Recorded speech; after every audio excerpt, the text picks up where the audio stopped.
Hello, നമ്മൾ ഇന്ന് ചെയ്യണത് നോ കോസ്റ്റ് ഓർഗനൈസേഴ്സിൻ്റെ ഒരു മേക്കിംഗ് വീഡിയോ ആണ്.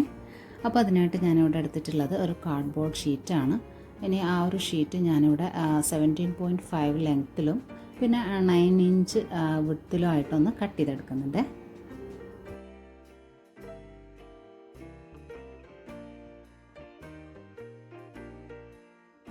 ഇനി ഈ ഒരു പീസ് കൂടാതെ നമ്മൾ വേറെ 6 പീസ് സെയിം മെഷർമെൻറ്റിൽ തന്നെ ഒന്ന് കട്ട് ചെയ്തെടുത്തിട്ടുണ്ട്.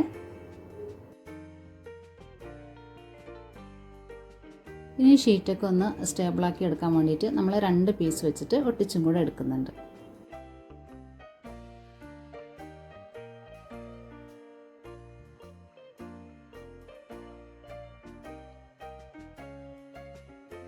അപ്പോൾ അതാ ഈ ഒരു രീതിയിലാണ് നമ്മൾ ലെയറിങ് ചെയ്തെടുത്തിട്ടുള്ളത്. അപ്പോൾ അങ്ങനെ ചെയ്തെടുത്തിട്ടുള്ള 3 പീസ് ഇവിടെ റെഡി ആയിട്ടുണ്ട്.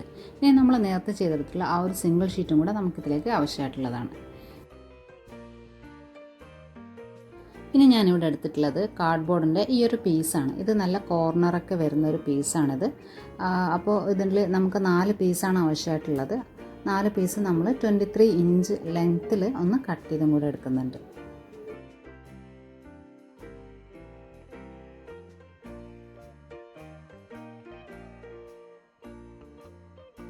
അപ്പോൾ ആ ഒരു മെഷർമെൻറ്റിൽ നമ്മൾ 4 പീസും ഇതുപോലെ ഒന്ന് കട്ട് ചെയ്തെടുത്തിട്ടുണ്ട്.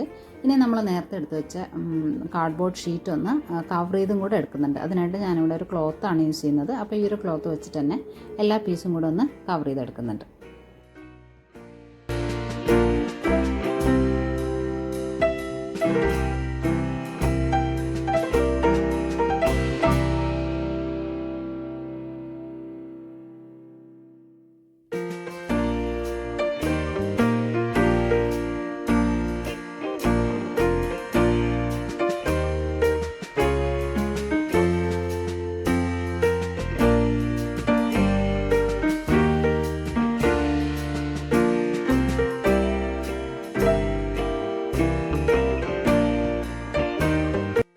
ഇനി നമ്മൾ ഈ ഒരു കാർഡ്ബോർഡ് പീസിൽ 7 ഇഞ്ച് ഗ്യാപ്പ് വരുന്ന രീതിയിൽ 2 മാർക്കിങ് കൂടെ ചെയ്തെടുക്കുന്നുണ്ട്.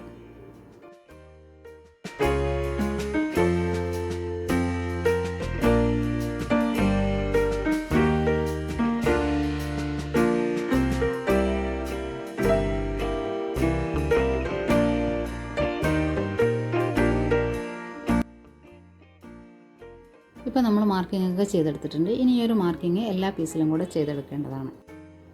അടുത്തതായിട്ട് ഞാനിവിടെ എടുത്തിട്ടുള്ളത് പ്ലാസ്റ്റിക് ബോട്ടിൽസിൻ്റെയൊക്കെ ക്യാപ്പാണ്. അപ്പോൾ ഈ ഒരു ക്യാപ്പ് വെച്ചിട്ട് നമുക്ക് നമ്മൾ മാർക്ക് ചെയ്ത് കൊടുത്തിട്ടുള്ള ലൈനിൻ്റെ ജസ്റ്റ് താഴെയായിട്ട് ഒന്ന് ഒട്ടിച്ചെടുക്കാം.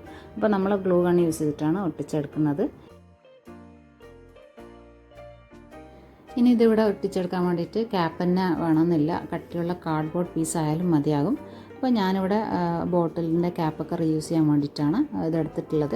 പിന്നെ അതുപോലെ തന്നെ കാർഡ്ബോർഡ് പീസ് വയ്ക്കുന്നതിനേക്കാളും കുറച്ചും കൂടെ സ്റ്റേബിളായിട്ട് നിൽക്കാൻ വേണ്ടിയിട്ട് ഇത് ഹെൽപ്പ് ചെയ്യും.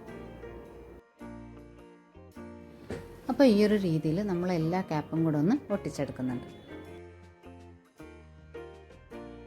നമ്മളിവിടെ ചെയ്തെടുക്കുന്നത് ഒരു ഷൂ റാക്കാണ്. അപ്പോൾ അതിന് ആവശ്യമായിട്ടുള്ളൊരു സ്റ്റാൻഡാണിത്.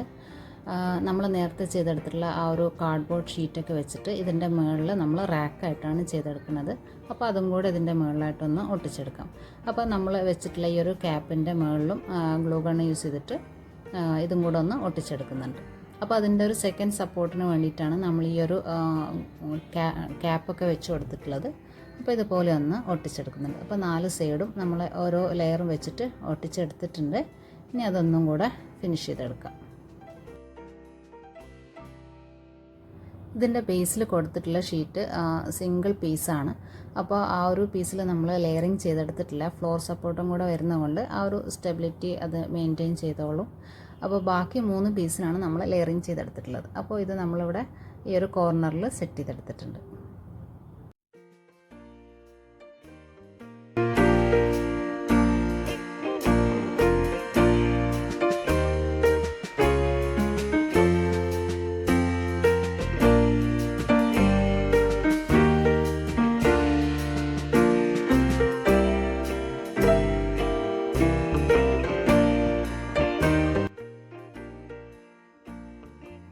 അപ്പോൾ നമ്മുടെ സെക്കൻഡ് ഓർഗനൈസറിന് വേണ്ടിയിട്ട് നമ്മളിവിടെ എടുത്തിട്ടുള്ളത് കേക്ക് ബോർഡാണ്. അപ്പോൾ കേക്ക് ബോർഡൊക്കെ രണ്ട് സൈഡും പ്ലാസ്റ്റിക് കോട്ടിംഗ് ഒക്കെ വരുന്നതുകൊണ്ട് നല്ല രീതിയിൽ തന്നെ നമുക്ക് ഓർഗനൈസറൊക്കെ ആയിട്ട് യൂസ് ചെയ്യാവുന്നതാണ്. ഇനി ഞാൻ എടുത്തിട്ടുള്ളത് ഇതുപോലെ നീളത്തിലുള്ളൊരു കാർഡ്ബോർഡ് ഷീറ്റാണ്. അപ്പോൾ ഈ ഒരു ഷീറ്റ് 4 ഇഞ്ച് വിഡ്ത്തിൽ ഞാനൊന്ന് കട്ട് ചെയ്തെടുക്കുന്നുണ്ട്.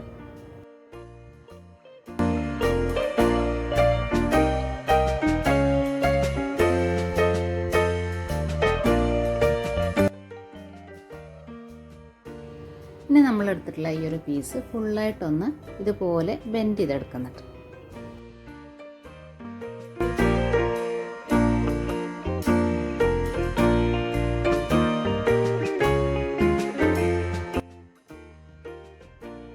നല്ല രീതിയിൽ റൗണ്ട് ഷേപ്പ് മെയിൻറ്റെയിൻ ചെയ്യാൻ വേണ്ടിയിട്ടാണ് ഇങ്ങനെ ചെയ്തെടുക്കുന്നത്. ഇനി നമ്മൾ ഈ ഒരു ബോർഡിലേക്ക് ഇതുപോലെ ഈ ഒരു ഷീറ്റൊന്ന് ഒട്ടിച്ചെടുക്കുന്നുണ്ട്.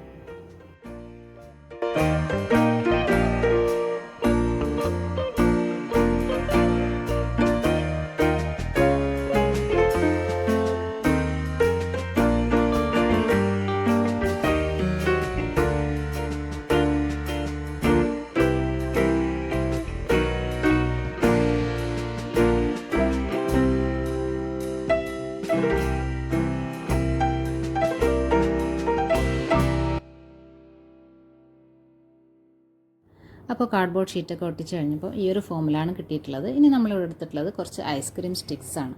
ഇനി ഇതിൻ്റെ സൈഡിലൂടെ നമ്മൾ ഈ ഐസ്ക്രീം സ്റ്റിക്സ് ഫുള്ളായിട്ട് കവർ ചെയ്യുന്ന രീതിയിൽ തന്നെ ഒട്ടിച്ചെടുക്കുന്നുണ്ട്.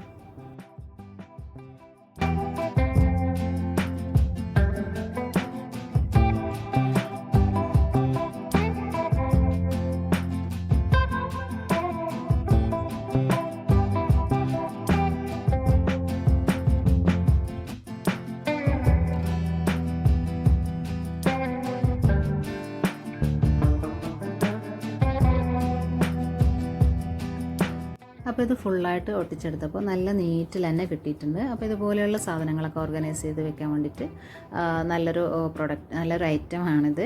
ഇനി നമുക്കിത് വേണമെങ്കിൽ കിച്ചണിൽ സ്പൈസ് ബോട്ടിൽസൊക്കെ ഓർഗനൈസ് ചെയ്യാൻ വേണ്ടിയിട്ട് യൂസ് ചെയ്യാവുന്നതാണ്. അപ്പോൾ അതും കൂടെ ഒന്ന് കാണിച്ചു തരാം.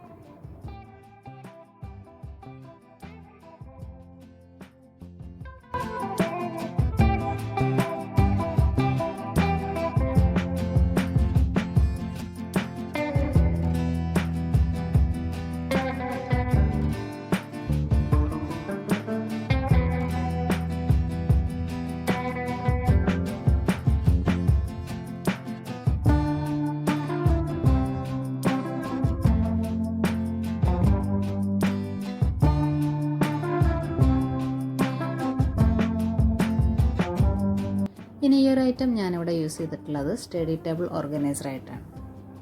അപ്പോൾ ഈ ഒരു വീഡിയോയിൽ കാണിച്ചിട്ടുള്ള 2 ഓർഗനൈസേഴ്സും നിങ്ങൾക്ക് യൂസ്ഫുൾ ആണെന്ന് തോന്നിയിട്ടുണ്ടെങ്കിൽ ചാനലും കൂടെ ഒന്ന് സപ്പോർട്ട് ചെയ്തേക്കണേ.